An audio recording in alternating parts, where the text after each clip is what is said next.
কৃষ্ণ যদি চলে যায় চেনা যায় চরণে, চরণ দেখলে বোঝা যাবে তিনি কৃষ্ণ কিনা। আর ভক্ত যদি চলে যায় চেনা যায় মরণে, মরণ দেখলে বোঝা যাবে তিনি ভক্ত কিনা, আর চরণ দেখলে বোঝা যাবে তিনি কৃষ্ণ কিনা। মরণ দেখে ভক্ত জানা যায় না। ভক্তের কেমন মরণ হয়? ওই যে নামাচার্য হরিদাস ঠাকুর, শুনেছেন তো? হরিদাস নির্জান। ভক্তি জগতে দুজনের নাম ছিল হরিদাস। একজন মহাপ্রভুর বড় প্রিয় কীর্তনিয়া ছিলেন হরিদাস, আর একজন নামাচার্য হরিদাস। হরিদাস ঠাকুর সারাদিনে কতবার নাম করতেন ও মায়েরা? প্রতি বছর তো কীর্তন শুনছেন, এত কীর্তন শুনছেন চারিদিকে। হরিদাস ঠাকুর সারাদিনে কতবার নাম করতেন জানেন? 3 লক্ষ বার। বাহ, এ তো ভালো বলেছেন। যদিও আমরা সবাই 3 লক্ষ বলি, কিন্তু এটি আসল হিসাব নয়। আসল হিসাব যদি দেখেন, হরিদাস ঠাকুর অদ্বৈত আচার্যের কাছ থেকে দীক্ষা পান মহামন্ত্রে।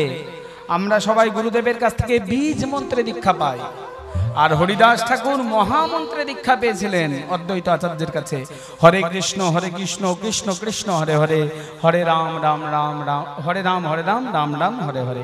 এই মহামন্ত্রে দীক্ষা পেয়েছিলেন। এই মহামন্ত্রে দীক্ষা পেয়ে গুরুদেবকে বলেছিলেন, হে গুরুদেব, আপনাকে দেওয়ার মতো আমার কাছে গুরু দক্ষিণা স্বরূপ কোনো টাকা পয়সা নেই। আমি আপনাকে গুরু দক্ষিণা দেব কি জানেন? একটি অনবদ্য গুরু দক্ষিণা দেব, যেটা এর আগে কোনোদিন কোনো শিষ্য দিয়েছে কিনা সন্দেহ। কোন গুরু দক্ষিণা? আপনি যে নাম আমাকে শোনালেন, সেই নাম আমি সারা মাসে 1 কোটি বার জপ করব। সারা মাসে আমি নাম 1 কোটি বার করব, এই সংকল্পই আমার গুরু দক্ষিণা। এবার 1 মাসে 1 কোটি বার নাম, 1 মাস মানে গড়ে 30 দিন। 30 দিয়ে যদি 1 কোটিকে ভাগ করেন কত হবে? 3,33,333 বারেরও বেশি নাম করতেন হরিদাস ঠাকুর। আমরা গড়ে ধরি 3 লক্ষ বার। তাই হরিদাস ঠাকুর তিনি যে নাম করতেন, তার মরণটা কেমন ছিল? ওই যে বললাম, ভক্ত যদি চলে যায় চেনা যায় মরণে। মরণটা কেমন ছিল?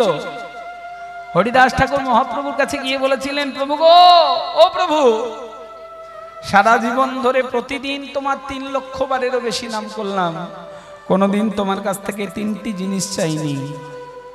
আজকে তোমার কাছ থেকে 3টি আশীর্বাদ চাইবো, দেবে প্রভু? ও প্রভু, আজকে তোমার কাছ থেকে 3টি আশীর্বাদ পেতে চাই, দেবে? বলো, কি আশীর্বাদ বলো হরিদাস? বলো, প্রভু শুনেছি মরণকালে নাকি মানুষের বুকে খুব যন্ত্রণা হয়, আমি কিন্তু বুকে কষ্ট নিয়ে মরবো না। আমি কি চাই? আমি হৃদয়ে ধরিব তোমার যুগল চরণ। মহাপ্রভুকে বলেছিলেন, ভক্তের মরণ দেখুন। ভক্ত যদি চলে যায় চেনা যায় মরণে। মরণটা কেমন? হৃদয়ে ধরিব তোমার যুগল চরণ। মরণকালে শুনেছি মানুষের চোখে খুব কষ্ট হয়। তিল তিল করে ঘর বাড়ি দুয়ার তৈরি করলাম, তো সুখের সংসার ছেড়ে চলে যেতে হবে। মানুষ তো মরণের আগে বুঝতে পারে। মানুষ মরণের আগে বুঝতে পারেন। তিল তিল করে সুখের সংসার তৈরি করলাম, সেই সংসার ছেড়ে চলে যেতে হবে, চোখে খুব কষ্ট হয়। প্রভু গো, আমি কিন্তু চোখেও কষ্ট নিয়ে মরতে চাই না। কি চাই? হৃদয়ে ধরিব তোমার যুগল চরণ, নয়নে হেরিব তোমার ও চাঁদ বদন। নয়নে তোমার চাঁদ বদন দেখতে চাই প্রভু। মরণকালে শুনেছি মানুষের গলা শুকিয়ে যায়, গলা দিয়ে কোনো শব্দ বেরোয় না, গলা দিয়ে কথা বলতে পারে না। আমি মরণকালে গলাতে কষ্ট নিয়েও মরবো না। কি চাই? জিহ্বায় উচ্চারিব শ্রীকৃষ্ণ চৈতন্য নাম, এই মতো মোর ইচ্ছা আমি ছাড়িব পরাণ।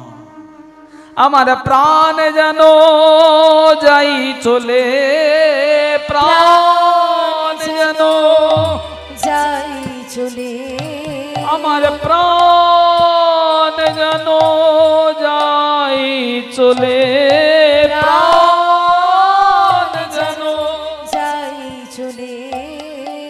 মুখে শ্রীকৃষ্ণ চৈতন্য বলে, প্রাণ যেন চলে, শ্রীকৃষ্ণ চৈতন্য বলে, প্রাণ যেন যাই চলে, শ্রীকৃষ্ণ চৈতন্য বলে, প্রাণ যেন যাই চলে শ্রীকৃষ্ণ চৈতন্য বলে প্রাণ যেন যাই চলে শ্রীকৃষ্ণ চৈতন্য বলে প্রাণ যেন যাই চলে শ্রীকৃষ্ণ চৈতন্য বলে যেন যাই চলে শ্রীকৃষ্ণ চৈতন্য বলে প্রাণ যেন যাই চলে শ্রীকৃষ্ণ চৈতন্য বলে প্রাণ যেন যাই চলে।